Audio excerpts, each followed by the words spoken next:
Merci de votre attention, madame, monsieur. L'actualité ce jeudi est ce rapport d'étape du comité de suivi sur les négociations syndicat-gouvernement.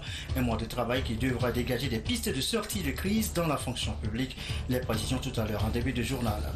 Présidentielle 2015 au Togo, la FOSEP prête pour son déploiement sur le terrain. L'ordre d'opération de cette force de sécurité élection présidentielle a été dévoilé ce matin à Lobé. C'était lors d'une grande cérémonie. Enfin, quatrième et dernier jour, ce jeudi de la semaine de l'emploi, elle aura duré 4 jours. L'entrepreneuriat est présenté comme solution au problème de chômage. Voilà, madame, monsieur le sommaire, bienvenue. Voici le journal. Bonsoir à tous. Fournir plus de courant électrique aux populations de la région centrale et Kara et aux populations dans le nord Bénin.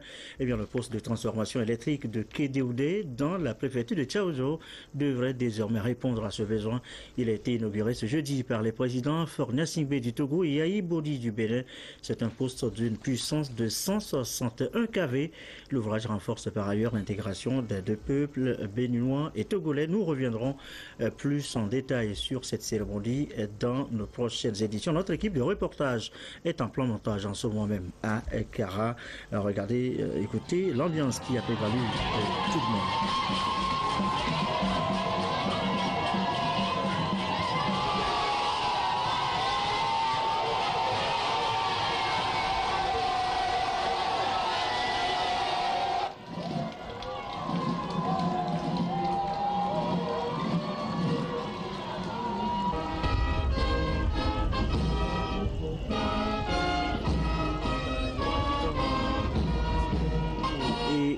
Boni du Bénin avec l'accueil qui leur a été réservé donc ce jeudi à Kédéoudé dans la préfecture de Tchaoudou pour l'inauguration de ce centre de transformation du courant électrique qui devait répondre donc aux besoins du courant électrique, renforcer justement la fourniture dans la région centrale, et Kara au Togo et dans le nord du Bénin. L'accueil des deux présidents par les autorités militaires et civiles ce matin à Tchaoudou. C'était donc ce jeudi matin, je le disais tantôt, notre équipe de reportage est en plein montage en ce moment. Nous reviendrons plus amplement sur le sujet.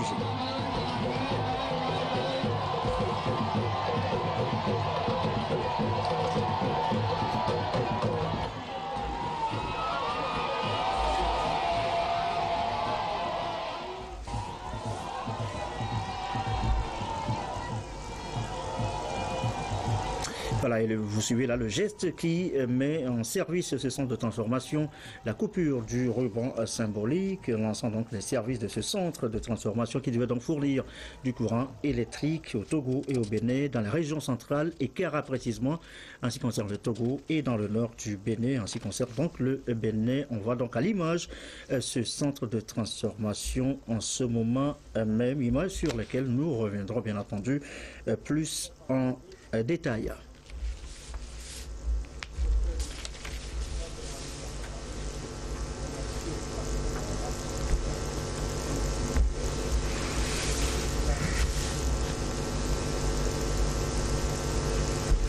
Et voilà donc ce centre que nous voyons à l'image en ce moment, centre de transformation, donc de ce inauguré ce matin dans le Tchaoudou, dans la région centrale. Nous reviendrons, je le disais donc tantôt, plus en détail dans nos éditions. Notre équipe de reportage est en plein montage. Social est notre premier titre, ce rapport d'étape, nous l'annoncions en titre tout à l'heure, sur les négociations entre le gouvernement et les centrales syndicales. C'est suite aux perturbations dans la fonction publique.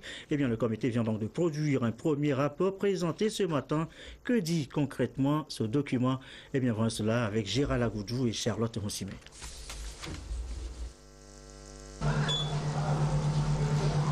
L'autorité de suivi des accords issus des négociations entre le gouvernement et les organisations syndicales remet ce jour le rapport après un mois de travail. Ce rapport fait le point de la situation qui prévaut actuellement au sein de la fonction publique et fait des recommandations en vue d'une sortie de crise.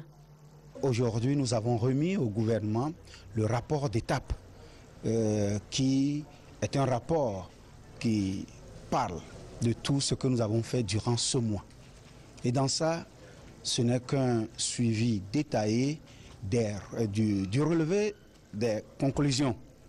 Et donc du premier point au quatrième point, nous avons essayé de trouver ensemble avec les techniciens ce qui est faisable, ce qui n'est pas faisable, et des propositions concrètes ont été soumises aujourd'hui au gouvernement. Les trois premiers points essentiels ont été bien débattus et il y a quand même des écueils par endroits que je pense que si le gouvernement prend les taureaux par les cornes, tout pourra bien aller. Le gouvernement prendra acte de ce rapport et fera à son tour des amendements. Le gouvernement a donc reçu ce rapport d'étape ce matin, se fera le devoir de l'examiner et dès le début de la semaine prochaine, le gouvernement fera parvenir ses observations au comité de suivi. Nous voudrions dire qu'en tout état de cause, le gouvernement continuera de respecter rigoureusement tous ses engagements. Nous réitérons encore une fois la demande à la synergie des travailleurs du Togo de reprendre sa place à la table de discussion, plutôt que d'organiser des actions de violence sur le terrain. Le gouvernement appelle à l'apaisement et aux négociations afin de trouver une solution rapide et durable. Autre titre de l'actualité de la présidentielle 2015 et la FOSEP, la force de sécurité pour la présidentielle 2015, prête pour son déploiement sur le terrain. L'ordre d'opération a été présenté ce matin à Lomé, grande cérémonie présidée et par le ministre de la Sécurité et par le ministre de l'Administration territoriale et par le président de la CENI, la Commission électorale nationale indépendante. Reportage signé Adolphe Paca. Acteurs nationaux, institutions de la République, administration, partis politiques et professionnels des médias intéressés par le processus en vue de la présidentielle d'avril 2015, tous ont tenu à être témoins de l'ordre d'opération de la FOSEP 2015. C'est une mission importante qui est assignée à cette force, celle de garantir la sécurité de toutes les phases du processus électoral. Ces différentes forces qui ont été créées pour la circonstance ont permis d'organiser des élections apaisées, sans violence et bien sécurisées à la très grande satisfaction de tous les acteurs politiques nationaux, de la communauté internationale et surtout de nos populations. En un mot, on peut affirmer de nos jours, avec une grande fierté, que notre pays a, avec ce nouveau concept de sécurisation des processus électoraux, trouvé la solution pour éloigner définitivement le spectre de la violence en période électorale. S'il est souvent dit qu'il n'y a jamais 203, nous ajoutons avec conviction qu'il n'y aura pas 304. Force intégrée spécialement créée depuis 2007 pour sécuriser tous les processus électoraux, la FOSEP a fait ses preuves.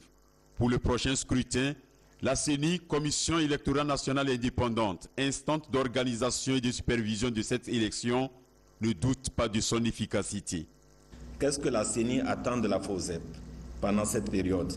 En fait, rien de bien neuf, mais aussi beaucoup de choses. La FOSEP doit assurer avec et pour le compte de la CENI la sécurité du siège de la CENI, des CELI, Commission électorale locale indépendante, et quelques 5000 centres de vote que nous aurons à ouvrir pour à peu près 9000 bureaux de vote. Les précisions seront données en son temps. La FOSEP doit également assurer le convoiement du matériel électoral, la sécurité de ce matériel, la sécurité de tous les acteurs du processus électoral, c'est-à-dire les candidats, les agents électoraux, les électeurs, les observateurs, la sécurité des lieux de réunion électorale, le maintien d'ordre dans les centres de vote, particulièrement pendant le dépouillement des votes dans les bureaux de vote. La CENI reste convaincue que pour cette ultime étape, tout se fera dans les règles de l'art. Confiance renouvelée donc pour cette force qui, fort de ses expériences passées, compte mener sa tâche avec délicatesse et maîtrise dans la neutralité et l'impartialité. C'est à ce prix que le Togo réussira encore une élection fiable, selon le ministre Bawara, pour qui la marche vers la consolidation de la démocratie pour le Togo est irréversible. Depuis 2007, l'une des autres améliorations et innovations importantes a été l'intégration de la dimension de respect des droits de l'homme et des libertés avant, pendant et après les élections.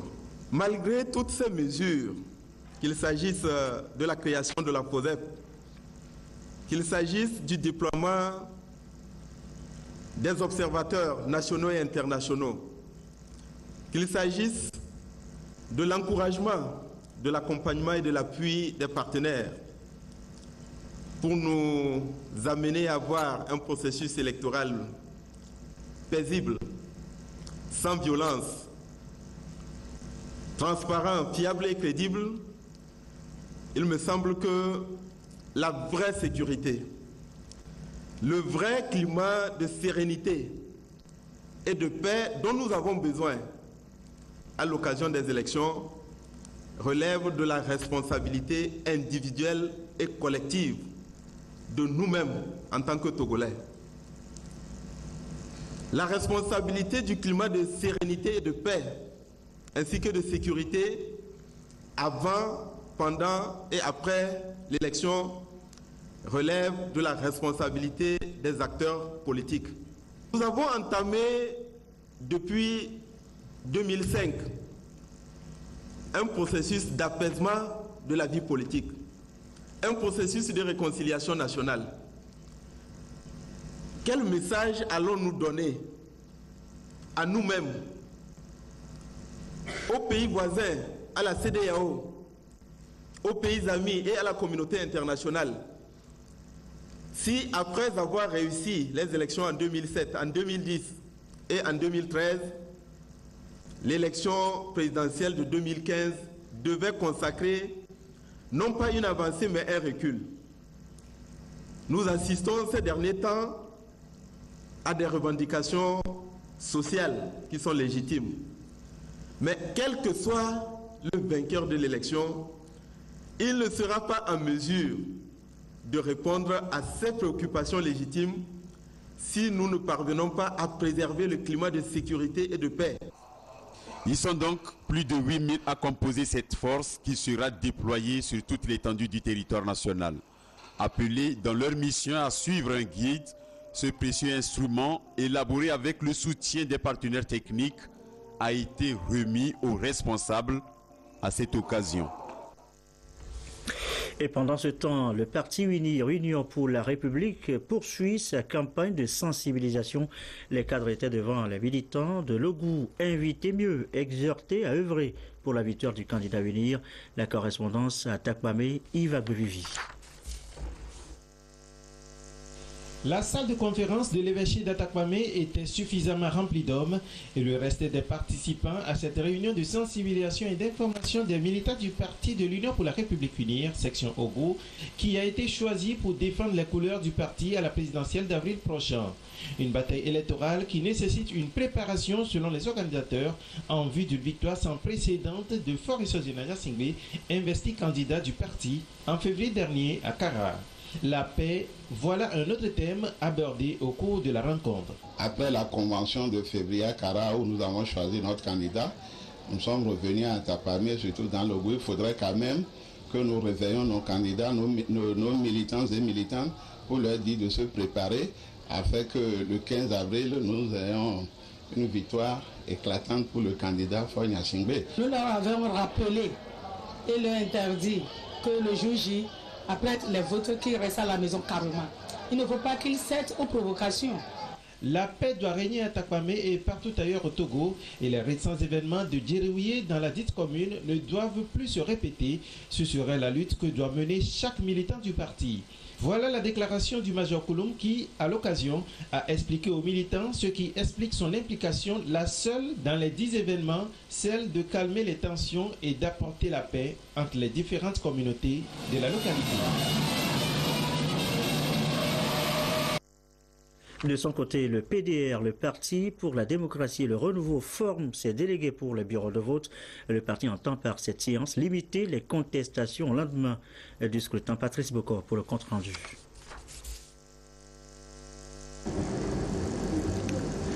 Le Le Parti pour la démocratie et le renouveau PDR veut apporter sa contribution à l'organisation d'un scrutin apaisé et sans contestation au Togo. Il s'agit pour le PDR de former ses membres des bureaux de vote en les outillant sur les notions essentielles de base, notamment la participation au dépouillement et à l'établissement des procès-verbaux. Nous avons pensé que lorsque nous allons réussir à envoyer dans les bureaux de vote des gens qui savent ce qu'ils doivent faire, les gens qui savent utiliser tout le matériel mis à leur disposition au niveau des bureaux de vote, les gens qui savent aider tous ceux-là qui souffrent d'un handicap quelconque à pouvoir exprimer leur vote, et tout prend racine au niveau des bureaux de vote. Il y a des informations mensongères qui des fois proviennent des membres de bureaux de vote qui ne savent pas ce qu'ils sont appelés à faire réellement dans les bureaux de vote. C'est pourquoi nous, au niveau du PDR, nous avons pensé que, en participant à la formation de nos membres, on contribuerait à avoir une élection présidentielle apaisée, ce qui naturellement doit être un gage pour la sécurité, la stabilité de notre pays, source de tout développement. Une participation que le PDR entend jouer pleinement afin que cette période électorale au Togo se passe dans la crédibilité et la transparence. Et pour clore ce chapitre sur la présidentielle 2015, eh bien voici ce communiqué de la CEDI. La CEDI, la Commission électorale nationale indépendante, informe les membres du comité des listes écartes et les personnes ressources des CEDI de la zone 1 qui n'avaient pas touché leurs indemnités avant la suspension des paiements que les États seront de nouveau mis en paiement à la Société des Postes du Togo à partir de lundi 30 mars 2015 jusqu'au samedi 4 avril 2015 à 12 h. Les intéressés sont priés de se présenter au bureau de poste de leur localité respective pour toucher leurs indemnités avant la date de clôture. Passé ce délai, aucune réclamation ne sera acceptée. Il s'agit des membres CLC, de personnes ressources des CEDI suivantes: Lomé 1, Lomé 4, Lomé 2, Lomé 3, Lomé 5, Aplao Gakli, Aplao Sabado, Aguen, Yvé, Tokple, Bagida, Vakwasito, Legbasito, Zanguera, Yotovo, Lac, Bamono, Zio, Ave, Agou et Cloto. Après Lomé dans le Golfe, Tchélié dans la Maritime, voici le Hachkrouma Takwame dans les plateaux partout. Le message reste le même, sensibiliser les populations sur sa mission, l'œuvre de réconciliation, de renforcement de l'unité nationale sur les recommandations de la CVJR. L'étape d'Atakwame, Yves Agbevivi. Préfets, représentants des partis politiques, des médias, des organisations de la société civile, des leaders locaux, ils étaient tous là, venus des 12 préfectures de la région des Plateaux, à la rencontre à Atakwame des responsables du Haut Commissariat à la réconciliation et au renforcement de l'unité nationale, en abrégé HC2RUN, lui HCRON. Conduite par Mme Awanana Daboya, la délégation du HCRON s'est acquittée de son devoir, celui de recueillir la perception que les populations ont du processus de réconciliation au Togo et de les inviter à faire de leur possible pour gagner le pari des 3 prochaines années, celui de favoriser la vraie concorde sociale, cette dernière qui doit partir de la présidentielle d'avril prochain, et l'éducation à la démocratie à cette rencontre s'est affichée comme une priorité. Ce qui m'a plu ici, c'est que pour nous accompagner, ils ont fait des contributions immenses qui nous ont fait comprendre que la mauvaise compréhension des Togolais de la démocratie. Mais encore quelque part, il fallait ça. Donc l'éducation à la démocratie nécessaire pour accompagner ce processus de réconciliation, que les familles se ressaisissent dans l'éducation de leurs enfants. Nos jeunes, qu'on les rencontre, qu'on les écoute, parce qu'ils sont presque aux abois et à la merci de tous les égrégats. C'est après son lancement officiel le 19 mars 2015 que le HCRON a entrepris cette tournée de sensibilisation et d'échange avec les populations. L'étape d'Atakwame a été précédée par celle de Lomé Commune et de Tchévier et se poursuivra jusqu'au Septentrion le 30 mars prochain. L'actualité, c'est aussi cette rencontre secteur privé, jeunes et gouvernement. Ça s'est passé ce matin à Lomé, une rencontre dénommée Rencontre solidaire. Solidaire, oui, sur la participation de la jeunesse dans le processus de développement au Togo. Les précisions, Esther Laclé. La participation de la jeunesse togolaise au processus de développement du Togo. Les échanges du premier panel des rencontres solidaires ont porté sur cette problématique. Il s'agit d'une invite adressée à la jeunesse togolaise qui doit revoir sa valeur ajoutée au développement du Togo. Nous sommes rendus compte que la jeunesse s'investit très peu dans le processus du développement du Togo. Elle s'investit d'ailleurs très peu dans la quête de son propre avenir. Et nous nous sommes dit qu'il faut mettre ensemble ces trois entités, et le secteur public, et le secteur privé, et la jeunesse, pour qu'ils arrivent à échanger sur les conditions d'implication de la jeunesse. Et notre objectif aussi, c'est de mobiliser et de sensibiliser les jeunes à se lever eux-mêmes et à se battre pour leur propre avenir. Le gouvernement togolais, pour sa part, s'engage à accompagner cette initiative afin de faire des jeunes togolais les acteurs de leur propre développement. L'intérêt de la rencontre de ce jour, c'est vraiment mobiliser la jeunesse togolaise autour des principaux défis, notamment la question de l'emploi, la question de la formation, la question de l'adéquation formation-emploi. Alors, il s'est agi pour nous, gouvernement, de rappeler ce que nous appelons les tendances lourdes. Un cadre qui ne concerne pas seulement le présent, mais aussi et surtout l'avenir. Quel est le rêve qu'on peut avoir pour le jeune Togolais à l'horizon 2030? Cette jeunesse, il faut la prendre en compte, il faut l'outiller, lui donner les moyens de participer au dialogue et au processus qui définit le développement. Il faut lui donner les moyens pour qu'elle ne soit pas juste passive et attende en quelque sorte que ça lui arrive, mais qu'elle fasse partie du processus qui est en cours. Et c'est un processus vibrant et dynamique et dans lequel nous pensons que la jeunesse a réellement sa place à jouer.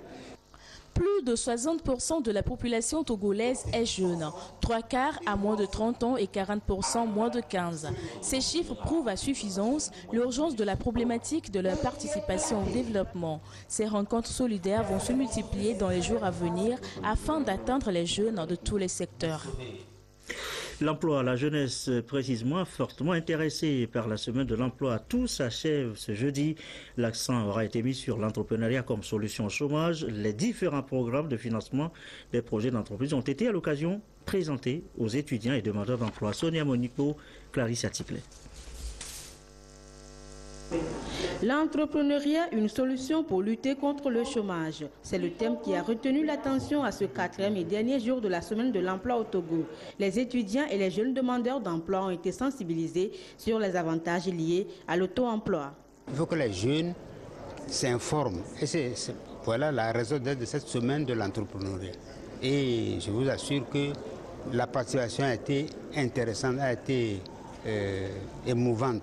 On a vu des jeunes sachant qu'à travers cette information, ils pourront sortir soit du chômage, soit de la pauvreté. Nous avons initié jusqu'à 7 sources de financement d'entreprise, de 0 francs jusqu'à des prêts bancaires.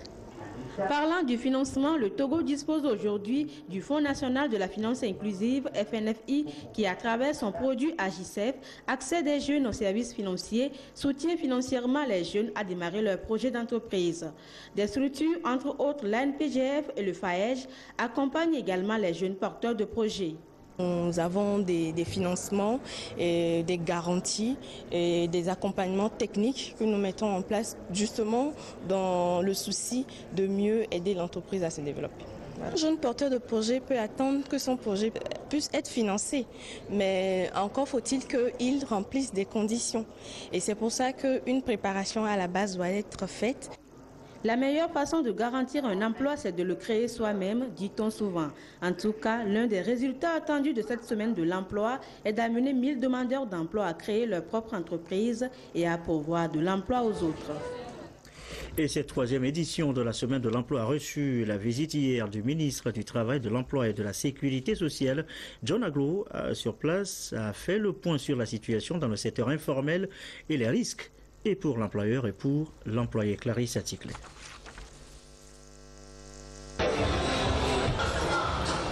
Au Togo, le secteur informel pourvoit de l'emploi jusqu'à 40%. Mais malheureusement, ce sont des emplois non stables du fait de la non-reconnaissance par le système formel étatique, l'absence de participation explicite et volontaire à la fiscalité, pas de comptabilité moderne, pas de contrat de travail formel moderne. Tout ceci plonge l'employeur tout comme l'employé dans une certaine précarité. Les demandeurs d'emploi doivent pouvoir faire la part des choses dans leur quête d'emploi. Ce système lui-même souffre d'une certaine conceptualité parce que nous sommes dans un système où nous concevons le travail par rapport au salaire, alors qu'il y a énormément d'activités. Au fond, il y a tout un travail de fond à faire. Maintenant, pour sortir de ce système, nous avons pensé qu'il faut repenser le concept de l'emploi. C'est le 6e panel de la Semaine de l'Emploi édition 2015, animé ici par le ministre du Travail, de l'Emploi et de la Sécurité sociale, pour ainsi apporter le message au public sur la situation de l'emploi dans le secteur informel. Justement, ce secteur est en pleine mutation en vue de son organisation et sa participation à la croissance économique du Togo. La délégation à l'organisation du secteur informel d'OSI va donc appuyer les acteurs de ce secteur pour ainsi améliorer leur productivité. Elle envisage également leur faire bénéficier de la protection sociale, notamment l'assurance maladie. Pendant ce temps, son collègue de la formation professionnelle était dans la zone portuaire, précisément au centre de modernisation de la formation professionnelle. Il ouvre bientôt ses portes aux ouvriers et techniciens d'industrie. Nous reviendrons sur le sujet dans de prochaines éditions. Sachez aussi qu'un centre d'alphabétisation vient d'ouvrir aussi ses portes dans le grand marché Kakaveli, dénommé des Kawawosime. Cette réalisation a été possible grâce au gouvernement en partenariat avec l'ONG ADRA Togo, qui est l'agence adventiste d'aide et de développement, et va permettre aux femmes du dit marché de se scolariser, de lutter contre l'ignorance. La cérémonie d'inauguration, Florence Kwepassé, Carmen Madjé à Capo. C'est ici que les femmes du marché de Kakaveli, dénommées des Kawawosime, vont désormais apprendre à compter, à lire et à écrire. Ce centre d'alphabétisation et d'éducation continue permettra à ces femmes de mieux s'intégrer dans le processus d'autonomisation. Notre rôle dans ce projet, c'est simplement d'accompagner les apprenants, de former les formateurs et d'être sûr qu'ils ont tout le matériel nécessaire, tous les outils nécessaires pour pouvoir atteindre leurs objectifs. Pour les bénéficiaires, ce centre va également leur permettre d'acquérir des connaissances dans l'utilisation des technologies de l'information et de la communication. Il y a longtemps, on espérait ça, on attendait ça.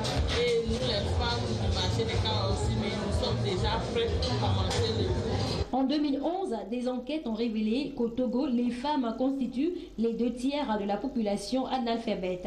Une initiative comme celle-ci contribuera à réduire de façon significative la proportion des femmes non alphabétisées.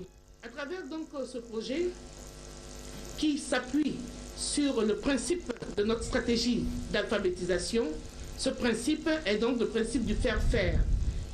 Dans notre stratégie étatique, nous avons choisi que l'État n'irait pas directement alphabétiser, mais passerait par des organisations compétentes telles que ADRA pour faire ce travail. Dans le contexte du programme de l'alphabétisation fonctionnelle des femmes, près de 1800 jeunes filles et femmes sont enrôlées dans 48 centres d'alphabétisation répartis dans 6 régions du Togo et reçoivent des formations en alphabétisation de base. Un mot de l'actualité à l'étranger, sachez que l'une des boîtes noires de l'appareil qui s'est écrasée dans les Alpes en France commence par livrer ses secrets. Je rappelle que ce crash a fait des victimes. Il n'y a pas eu de survivants. Regardons le sujet. Dévié de sa trajectoire de son plan de vol initial, l'appareil n'a jamais donné non plus de signal de détresse. Presque comme si rien ne s'était passé. Si bien que ce soir, 2 points cruciaux intriguent les enquêteurs. À commencer par la descente de l'avion. À 10h30 hier, il vole à son altitude de croisière, environ 11 000 mètres. Il approche alors des côtes françaises, comme le montre cette image radar. Mais à peine 1 minute plus tard, alors qu'il entre sur le territoire français, entre La Ciotat et Toulon, l'avion commence à perdre de l'altitude. À 10h32, l'Airbus a déjà chuté de 700 mètres. 10h33, Sa vitesse est stable, mais il continue à descendre, moins de 10 000 mètres. 10h34, 8801 mètres. 10h35, 7513 mètres. L'avion survole alors le parc régional du Verdon. Sa trajectoire est rectiligne. À aucun moment, l'appareil ne dévie de sa route. 10h37, les Alpes apparaissent à l'horizon, 5196 mètres. L'avion continue ainsi de perdre de l'altitude. Jusqu'à 10h41, dernière donnée radar, quelques secondes avant l'impact. L'avion évolue alors à 700 km/h, à 2000 mètres d'altitude. La descente a duré moins de 10 minutes au total, selon les enquêteurs du bureau d'enquête et d'analyse, le BEA. Est-ce que vous m'entendez bien? On ne sait pas dire si elle est pilotée par un pilote automatique, si elle correspond à une situation de panne. On n'est pas en mesure d'interpréter ce point-là à ce stade-là. D'autant qu'un autre élément suscite l'interrogation, le silence des pilotes. Le dernier contact radio a eu lieu 1 minute avant le début de la descente à quelques encablures des côtes françaises. L'avion confirme alors son altitude de croisière, mais plus rien ensuite. Durant la perte d'altitude, la tour de contrôle d'Aix-en-Provence tente bien de contacter l'équipage. Pas de réponse. À aucun moment non plus, les pilotes ne transmettent de code de panne depuis leur cockpit.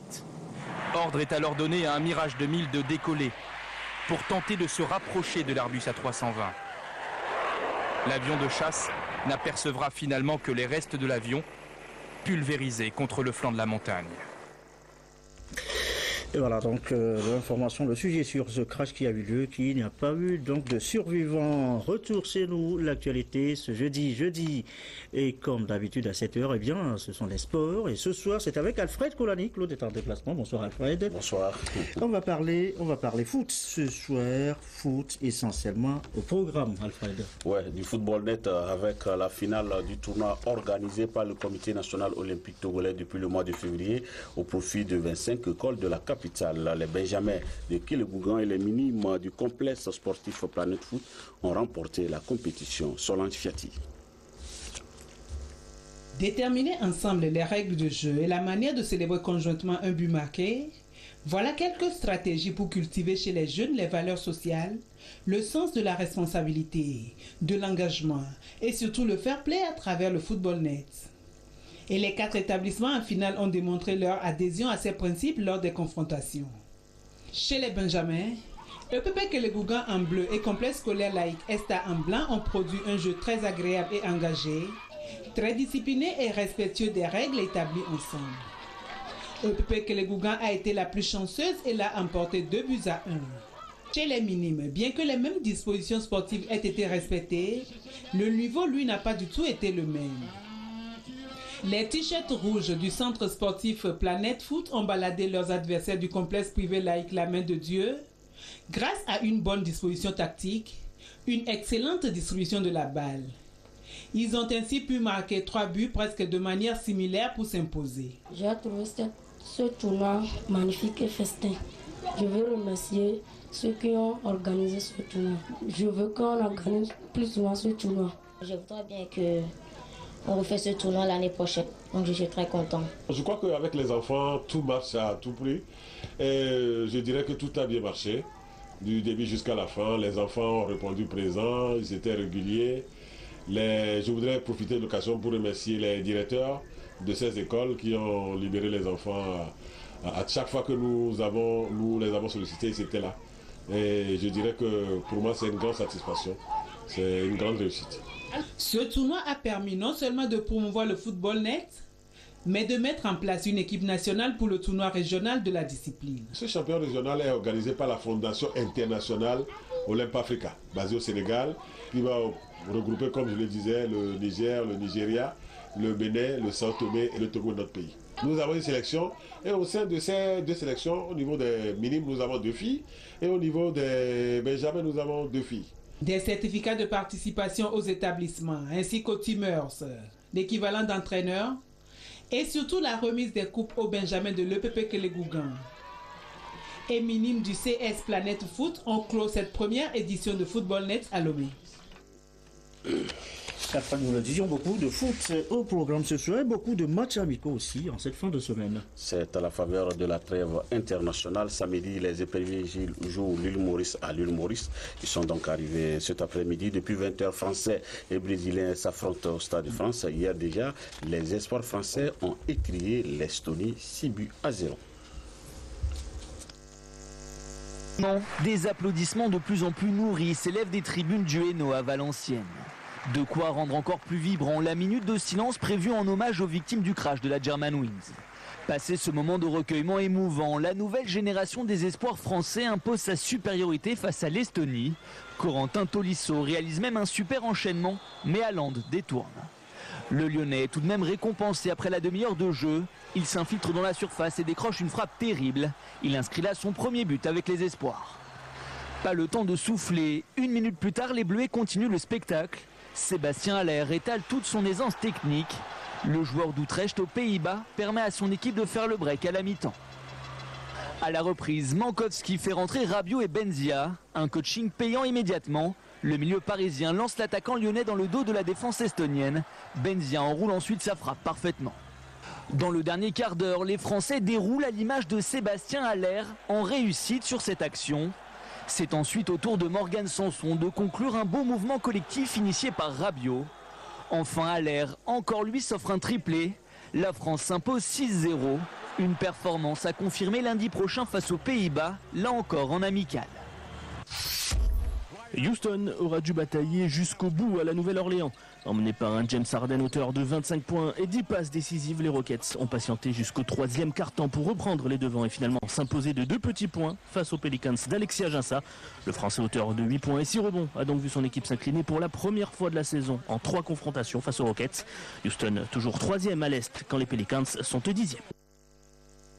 Ce sera tout, Alfred Bouloni, pour cette page des sports de ce jeudi. Merci beaucoup, Alfred. C'est la fin aussi de cette édition. Et sachez que les présidents Fornia Singbe du Togo et Aïbodi du Bénin ont inauguré ce jeudi dans le Tchaoudjo le poste de transformation électrique de Kélédéoujan, un poste puissant de 161 kV. Sa mise en service devait renforcer la fourniture du courant électrique dans les régions centrales et Kara, ainsi que pour les populations du Nord Bénin. Nous reviendrons plus en détail sur le sujet dans nos éditions de demain. Votre soirée sur la télévision togolaise, la météo tout à l'heure, juste après ce journal. Cléo Sabine Poco pour les prévisions, vente aux 2h30. Nos dernières infos, Isidore Koubatine. Merci à vous qui nous suivez ce soir à Sokodé et partout dans la région centrale, à Natintégou au Nord Bénin sur la télévision togolaise et comme d'habitude toujours fidèlement. Bonne soirée.